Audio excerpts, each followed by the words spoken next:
Guruve Gaurachandraya Radhikaya Tadale Krishna Krishna Bhaktaya Tad Bhaktaya Namo Namaha Vanchakalpaturubhyascha Kripaschandave Vacha Patitana Bhavanebhyo Vaishnavebhyo Namo Namaha Jaya Shri Krishna Chaitanya Prabhu Nityananda Shri Reti Radhara Shivasari Shri Gauri Bhaktavinda Hare Krishna Krishna Krishna Hare Hare Hare Rama Rama Rama Hare Hare. Dandavats. I was getting ready to try to do this, and I had an important call come through, so I had to stop, and then so I'm kind of restarting now.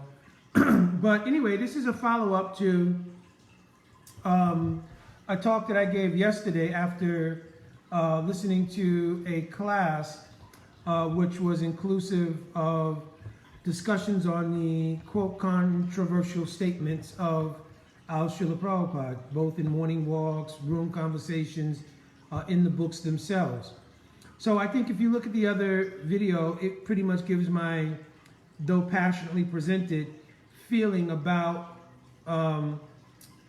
that conversation and that particular class. But what I did want to follow up with today was a discussion on the idea of what is perfection of pure Vaishnavas. Because one of the conjectures and one of the sort of subjective ideas to try to reconcile or to try to resolve these statements of Srila Prabhupada, the quote controversial statements of race, gender, sexual orientation statements, etc., is that there's not a necessity that being a pure devotee or being a pure realized soul is concomitant with being perfect in all other categories. In other words, there's the idea that you may be spiritually perfect, but materially imperfect.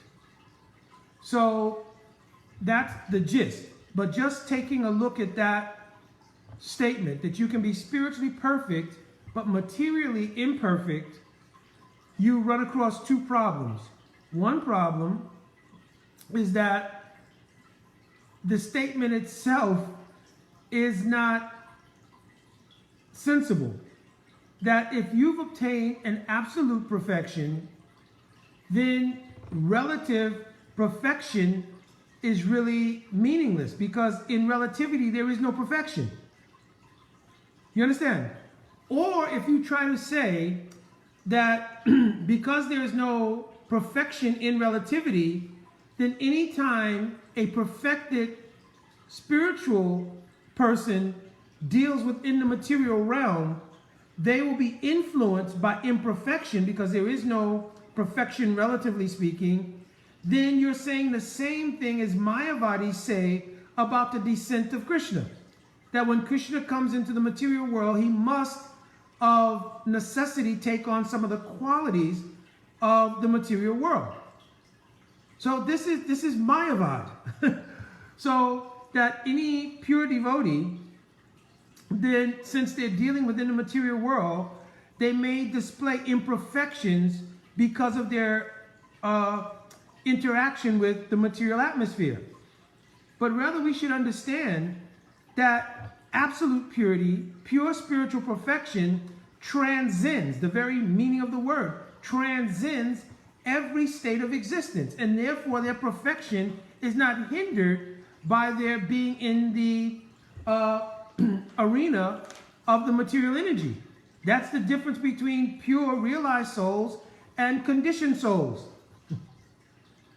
So now, how do we match that up or align that with our discussion on the statements of Srila Prabhupada, which in an attempt to reconcile them or to rationalize them, we've come up with these kind of speculations that somehow or another the pure devotee, upon coming into the platform of dealing with the material arena, and of course in the class, the person giving the class, who I have respect for, which is a very nice devotee actually, and I consider a learned devotee. I don't know the exact reasoning behind the presentation that was given, but the idea that coming from Uttam Bhagavat, right, to the platform of Madhyam Bhagavat is also, there's an inference, and this was one of the key words I picked up, that he said by inference, right? So one of the first things we should deal with is that Jiva Goswami Pad is given 10 types of praman.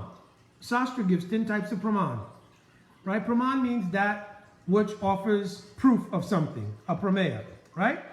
That which is proven is proved by praman. So he offers 10 types. Among them, one is anuman, which means inference. But he says of all the different types of praman, pratyaksha, anuman, so many others, that only Shabda Brahman, it means sastra, transcendental sound, is the absolute perspective. Everything else can support Shastra Praman, but no one of these other Pramans can actually stand alone as any kind of substantial validation of something. Right? So, in this case, we don't find it anywhere in Shastra that when a pure Vaishnav, Uttam Bhagavat Vaishnav, comes to the Majjhim level for the sake of preaching, they somehow, their perfection is compromised and they take on the ability to manifest imperfections of some kind of human quality of imperfection. There's nowhere that's mentioned in Shastra. And because it is not mentioned in Shastra, it cannot be accepted as an actual factual statement in regards to the nature of pure devotees or anything they may present. So I explained yesterday that perhaps one of the things we have to look at is that on our part, being conditioned souls, on our part, there is the possibility of imperfection. So there is the possibility that we may misperceive something. There is the possibility that we may have a misunderstanding. There is the possibility that we can misidentify because of the nature of a ahamkara, false ego, and the nature of our conditioned life. We may make mistakes. But one of the features of pure Vaishnavas is that they don't make mistakes. Those four tendencies, cheating, making mistakes, imperfect senses, and the cheating propensity, it exists in conditioned living beings. It is not something that exists in realized perfected souls. So, how do we deal with the statements that Srila Prabhupada has made? I explained it yesterday. Srila Prabhupada's statements fall into two categories. One is analysis, commentary, etc. on the material world as a whole, which would be inclusive of the karmic arrangements of various souls, means whatever body they're born in, whatever mental state they may be born with, whatever sociological conditions are surrounding them, etc. It's all part of their karmic portfolio. So Srila Prabhupada talked about the material world, its temporal nature, its ever mutating nature, its transitory nature, and its imposition by influence of Maya on the soul itself. So he spoke about all of these things. But he foundationed all of these conversations on a very important platform, is that, excuse me, I'm speaking fast now. He foundationed all of this on a platform of recognition that the soul is in fact different from all of these material things. So the soul is not black, white, rich, poor, etc., etc. That is the karmic portfolio. That is the manifest prarabdha karma of the soul in the form of the current body. But the reality is that the soul is not that body. That's foundational reality. Therefore, statements that are made regarding this body and the condition of the body in all the various categories and intersections and the faults that are pointed out within that, these are all commentary on the nature of the material world versus the spiritual world. They're not commentaries which have a genesis in Srila Prabhupada's own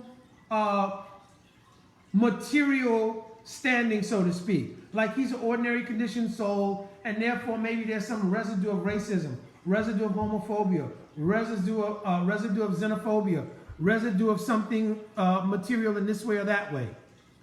No. Srila Prabhupada's vision is absolute. Right? Now, I also heard that some people will accept that that is a position and it's extreme. But I would venture to say, no, it's not a position that's extreme. It is based on Guru, Sadhu, and Shastra. That Guru is Sakshat Hari Dvaina Samasta Shastriya. All Shastras have confirmed that Guru Dev is Sakshat Haritva, that he is like Bhagavan. And it never mentions anywhere that being Sakshat Haritva means like Bhagavan is conditional to when they're in their inner nature, but when they come to the outer nature, like the Acharya Lila, etc., then they lose that perfected state and somehow become compromised by human qualities. But no, Mukunda, wait a minute. Didn't Srila Prabhupada have heart attacks, or didn't Srila Prabhupada display sickness, etc., etc.? If you read Jiva Goswami Pad's writings on these things, he explains that during the Acharya Lila, pure Vaishnavas accept within the Acharya Lila, right? They accept disease, sickness, various things as part of the Lila of being the Acharya. Just as Bhagavan accepts certain things like the Mosala Lila, etc., etc., is accepted by Bhagavan as a way to end one Lila and begin another. So similarly, the pure Vaishnava, they're not the product of the material energy. You understand? So in their Acharya Lila, what they display is not coming from the influence of Maya or illusion or from the material energy. It is actually also a pastime of Yog Maya. This is according to Shastra. If somebody can find somewhere in Shastra where I'm wrong, I ask you please present it. I presented some Shastra Praman, right? And just for the sake of brevity, I'm not going down so many. But certainly, there's so many statements showing the absolute nature of the pure Vaishnava. So, the idea that the pure Vaishnava has some mixed quality, a lot of it has come about because of witnessing persons who have accepted the position of Guru, but factually have not had the realization of Guru. And because people have seen this, now there's a kind of equation with, well, I want to feel like that person is pure because they have the term Guru, but I also see discrepancies in their behavior, etc., which come from the influence of Maya. Therefore, I'm going to apply that also even to pure, actual pure devotees and say, well, the reality is that even those who are so-called pure can have a human side. Show me in Shastra, please, if that's a fact. They have a human side which is corruptible in some way or another by the influence of material energy, and they can make mistakes. They can't say things that are wrong. They can't... No. If you can point this out to me in Shastra anywhere, as I said, I am willing to have that discussion. But I'm not willing to entertain personal opinion, conjecture, the opinion of others who someone may regard who don't necessarily garner, the regard of the Vaishnav Mandal, right? And I'm speaking about like in the academic community. Some people may regard an academic institution, the professors thereof, etc., as authorities. And they may be, in fact, authorities in their relative fields of expertise. But in the absolute realm of bhakti are they authorities, because the absolute realm of bhakti requires one to be self-realized, to be considered authoritative as far as we're concerned. So, don't misunderstand that as disrespect for the relative expertise someone may have. I certainly hope that in any given profession that I've had, whether it was one thing or another, that people respect that, okay, he has expertise in that field. right? Relatively speaking. But it certainly didn't qualify me for being expert in all things bhakti because I'm not a self-realized soul, right?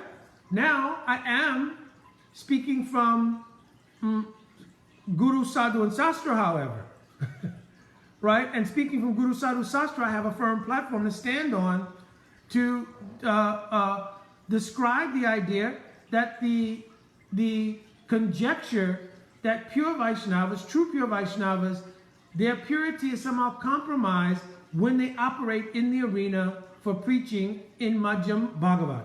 First of all, we need to be clear, what is Madhyam Bhagavat? Srila Vishwanath Chakravarti Thakur Pad has described 3 kinds of Bhagavat in the Bhakti Rasamrita Sindhu, Bindu.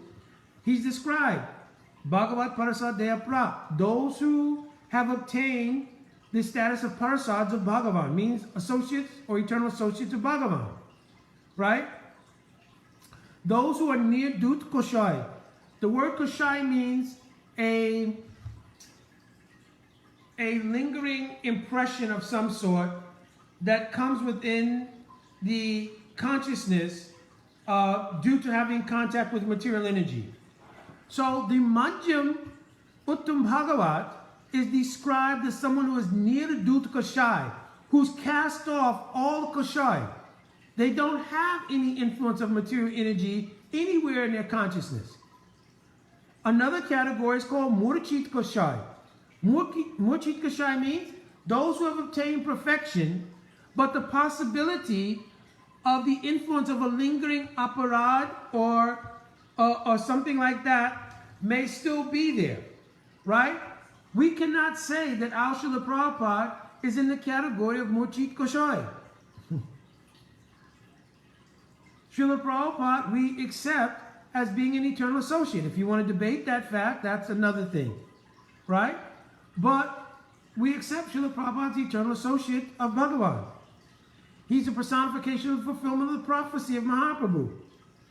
So we cannot say that Srila Prabhupada coming to Madhyam Bhagavat, in which Prema, Maitri, Kripa, Upeksha, the ability to see various levels of Krishna consciousness and lack thereof for the sake of being able to preach, makes him less perfect somehow or another.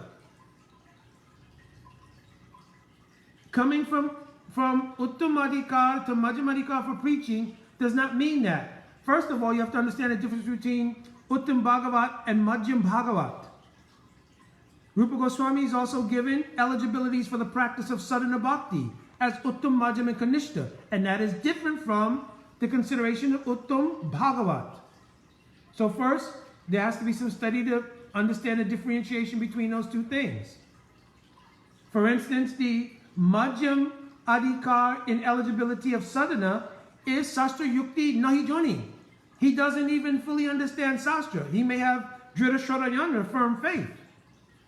On the other hand, those who are Uttamadikar in eligibility for practice of bhakti, Sastra Yukti Suni Punya Drita Shradayana. Uttamadikari say Tare Sangsar. They are Sastra and Sastra Yukti, means they understand Sastra and the logic and have some realization. But even they cannot be equated. They can't be equated with Srila Prabhupada necessarily, who is realized soul. Just 1 minute, Prabhu. Who's realized eternal associate of Bhagavan. Coming to the platform of Madhyam Bhagavat. These are two different things. So I have some other duties to perform. So I'm going to end here. But I just wanted to make it clear that actually the whole conjecture and speculation of somehow or another that a pure devotee coming from Uttam Bhagavat to Madhyam Bhagavat somehow co-opts, corrupts, or compromises their purity and also compromises their perfection is absolutely not true.